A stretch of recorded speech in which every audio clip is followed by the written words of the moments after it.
যদি লক্ষ্য থাকে অটুট, খোলা আকাশের নিচে মন শুধু মন ছুঁয়েছে, মন শুধু তোরে পুতুলের মতো করে সাজিয়ে।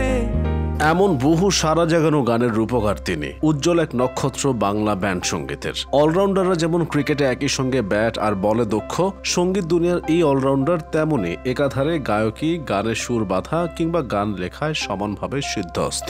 নকিব খানের লেখা ও সুর করা গান দেশের প্রসিদ্ধ শিল্পীদেরও বিখ্যাত করেছে। কুমার বিশ্বজিৎ, তপন চৌধুরী, সামিনা চৌধুরী, ফাহমিদা নবী থেকে শুরু করে আরো অনেক বরেণ্য শিল্পীর প্রথম গান বা অ্যালবাম বের হয়েছে তার সুরে। এদেশের ব্যান্ড সঙ্গীতকে যারা জনপ্রিয়তার শীর্ষে নিয়ে এসেছেন তাদের মধ্যেও তিনি অন্যতম। ব্যান্ড সঙ্গীতের সহজাত উদ্দামতার ভিড়ে নকিব বরাবরই ব্যতিক্রম। বরাবর তিনি ধীর স্থিরভাবে গান পরিবেশন করেছেন। পপ সঙ্গীতের কিংবদন্তি এলভিস প্রেসলিদের মতোই তার গায়কী ভঙ্গি। কত জনপ্রিয় গানের যে সুর করেছেন হিসাব নেই। 1953 সালের 18 মার্চ চট্টগ্রাম জেলার লোহাগড়া উপজেলার চুন্তি ইউনিয়নে জন্ম তার। 3 ভাই গানের জগতের বাসিন্দা।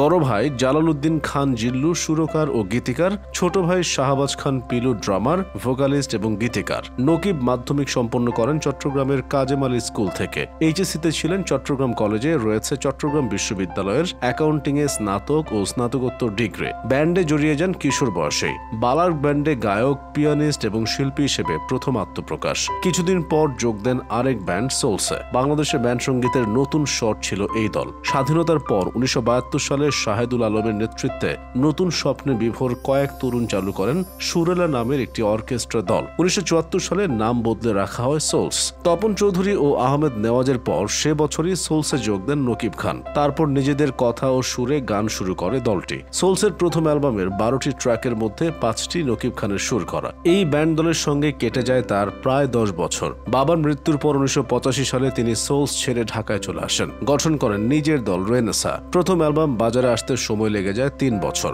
সে অ্যালবামের নামও ছিল ব্যান্ড দলের নামে। তুমুল জনপ্রিয় হয় সেটি। ব্যান্ডটি অন্যদের মতো অনেক অ্যালবাম বের করেছে এমন না। সবাই চাকরিজীবী হয়, সময় মিলত কম। মোট 4টি অ্যালবাম বের হয় তাদের। 1993 সালে তৃতীয় বিশ্ব, 1998 সালে 71-এর রেনেসা এবং 2004 সালে 21 শতকের রেনেসা নামে অ্যালবামগুলোর সব মহলেই প্রশংসা কুড়োয়। সোলস ছেড়ে যাওয়ার 4 দশক পরে 2024 সালের সেপ্টেম্বর মাসে সোলসের সঙ্গে নকিব গলা মেলান লন্ডনের এক আয়োজনে। সঙ্গীত জগতের পাশাপাশি কর্পোরেট ব্যক্তিত্ব হিসেবেও পরিচিতি রয়েছে নকিবের। 27 বছর একটানা কাজ করেছেন নেসলে বাংলাদেশে। এর আগে চাকরি জীবনের শুরুতে ফিলিপস বাংলাদেশ লিমিটেড এবং বিওসি বাংলাদেশ লিমিটেডে চাকরি করেছেন প্রায় 8 বছর। মোট 38 বছরের কর্পোরেট ক্যারিয়ারে আরও কাজ করেছেন কেপিএমজে ও লিন্ডের মতো প্রতিষ্ঠানে। গুণী এই সঙ্গীত ব্যক্তিত্ব চাকরির কারণে গানে নিয়মিত সময় দিতে পারতেন না। এর ফাঁকে নিজের ও অন্যের জন্য গান করে মন জয় করেন ভক্তদের।